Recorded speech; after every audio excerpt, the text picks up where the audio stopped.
How's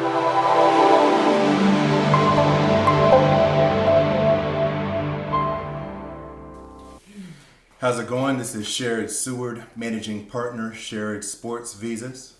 That's me. And I'm recording this on the Sunday following the NFL draft.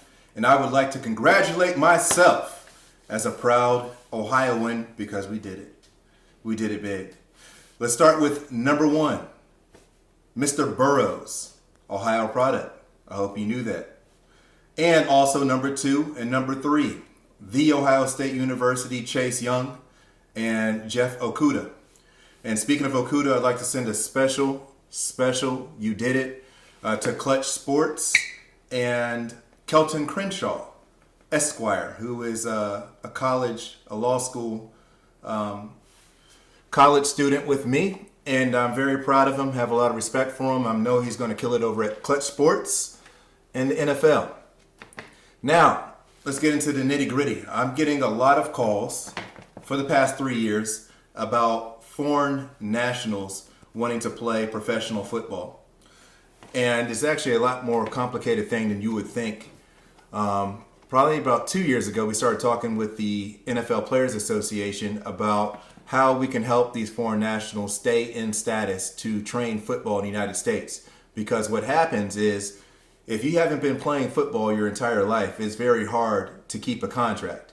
And if you can't keep a contract, it's very hard to stay in the United States so that you can train for more opportunities. So there's two sorts of visas let's back up. Let's talk about the circumstances that make sense for a foreign national to come play football, professional football in the United States. One is they are already an accomplished athlete in another sport. Lately, I remember having conversations with the XFL about rugby players that were coming to play football here. The other circumstance is that you're an NCAA player and you've graduated and you're on your F1, but since you've graduated, you're going to lose your status and need a bridge to stay in the country to train for the combine and be available for the draft. So in both of these cases, there's two visas that are usually appropriate. One is the P1 visa, which is the most common for athletes, and the other one is the O1, which is for extraordinary aliens with great abilities.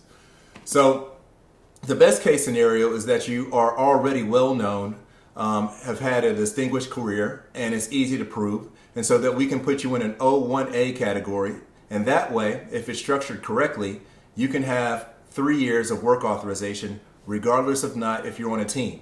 And even if you switch teams, there's a way that you can stay on the same visa no matter what team that you're on. And mind you, remember what I said, you don't have to actually ever have an NFL contract to support this type of itinerary. Just the thought that you might have one is enough to put in there if it's structured properly.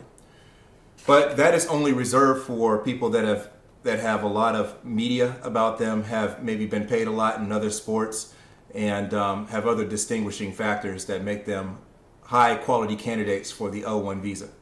The other visa that's appropriate and the most common is the P1 visa. And how it usually works is that the team will draft a player and then the team will sponsor them for their P1 visa.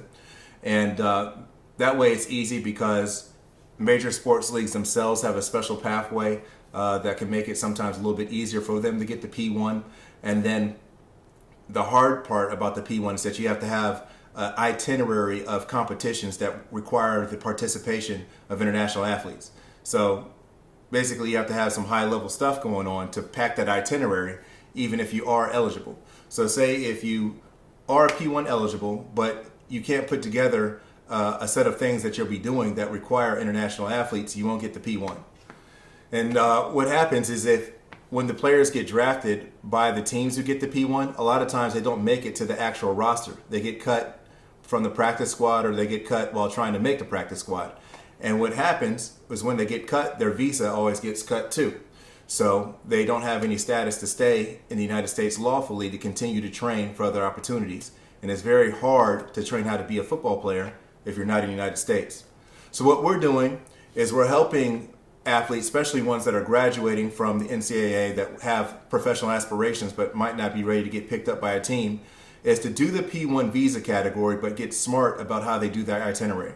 For example, if we can get letters from teams or scouts that say that you're a high likelihood to get picked up, or if you're doing camps with other high-level athletes during the summer and off-season workouts, we can pack those in and argue that those are international exhibitions that require the participation of international athletes.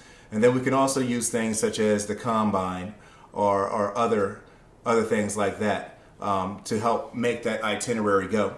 And then if you happen to be an NCAA player that plays another sport, say you're good at track, we can have you still compete in track, but plug in those NFL opportunities. And if you get picked up by a team, it's very easy to switch your work authorization over to them if you want to. But if you already have a P1 where it's contemplated that you can be playing for an NFL roster, you can just go ahead and keep your own P1. Because if they cut you or something happens where you're no longer on the team, you get hurt, you still have that P1 visa eligibility for how many years that you got your validity date, and you can stay in the country and try again for the next team opportunity. But if you or anybody you know is a foreign national that is interested in playing or being available, at least for professional football opportunities in the United States, do not hesitate to contact us, and we'll see if you qualify for the P1 or the O1A visa. Thank you very much.